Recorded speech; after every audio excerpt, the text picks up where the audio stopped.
afternoon. We're the group from Methicillin, and it's composed of Ricardo and myself, Eric. Next slide. Thank you. Just to give an oral review of what our antibiotic is composed of, it's part of the family of penicillin discovered by Alexander Fleming. Methicillin was discovered in 1959 by a British company named Beecham. 2 years later, Staphylococcus aureus was the first bacteria to present a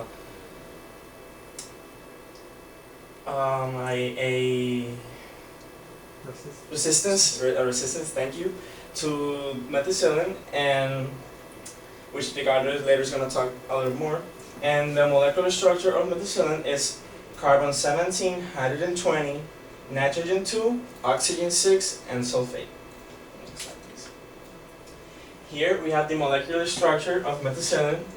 Here, this part here is the normal structure of a penicillin, and this part over here, the top part here, is the part that identifies the methicillin compound. Next slide. The methicillin is administered intravenous. It's gonna be administered orally because it will the acid of the stomach will neutralize the effects of the antibiotic. It acts like the other types of penicillin types antibiotics. It inhibits the synthesis of the cell wall. That means when the bacteria is dividing, it will stop the creation, the linkage of polymer, peptidic and polymer chains, and it will create like a abnormal bacteria, one with a cell wall and the other without it.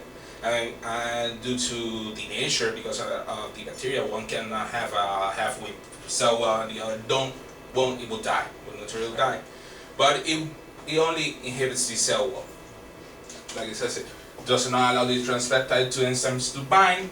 The cross linkage, it will not allow them to combine, and only it has a more bigger effect on gram-positive cells.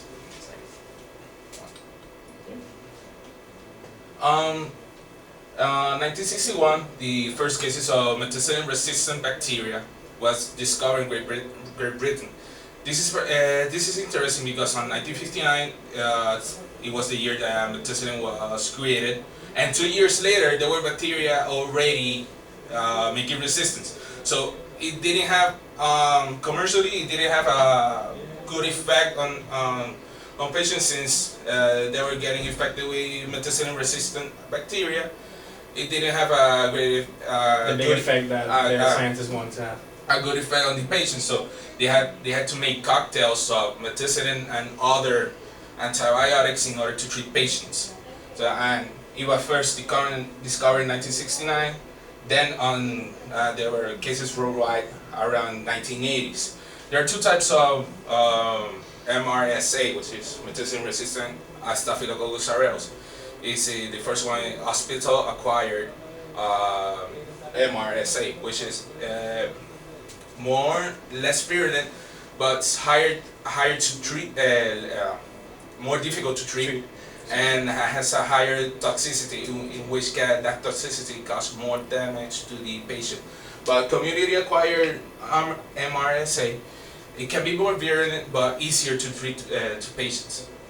There are two sides of the two different strains of MRSA. To give a little more information here, obviously the hospital-acquired MRSA is more virulent and more dangerous to the patient because it may bind with other bacterial cells in our bodies, so which makes them a little bit more stronger to fight. Thank you. Our group opinion about methicillin is a neutral one.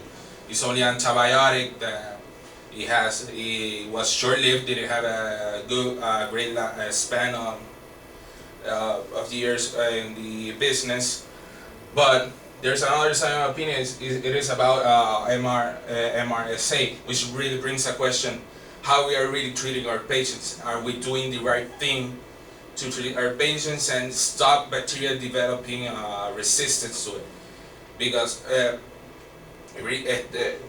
first started with methicillin being resistant. Then there's other antibiotics that are not penicillin based that are getting resistance, and it challenges us in order to find another type of antibiotics and to treat patients. And like we said, we must step up the game.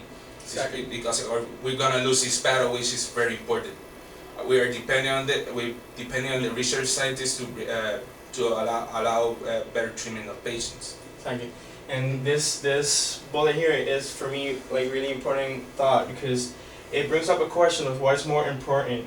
You know, the more important part is being creating any kind of drug so the pharmaceutical can get millions and millions of dollars out of it, or to make an antibiotic that could really fight the disease and last like thousands of years. Let's say like the penicillin. It was discovered first time in the 1950s, and here 2011 we're still using it.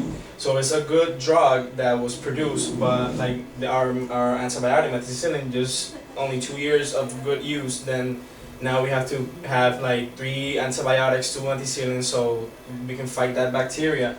Is what I think brings up the question of what is more important to us as a society and to them, the pharmaceutical company. To what are they going to do, or what are they going to produce better?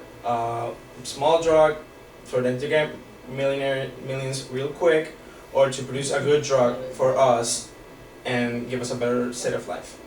Next slide, please. Thank you. And here we're going to leave you with this thought from Alexander Fleming, the father of penicillin. He said, "One sometimes find what one is not looking for." He actually said this because when he was looking to say the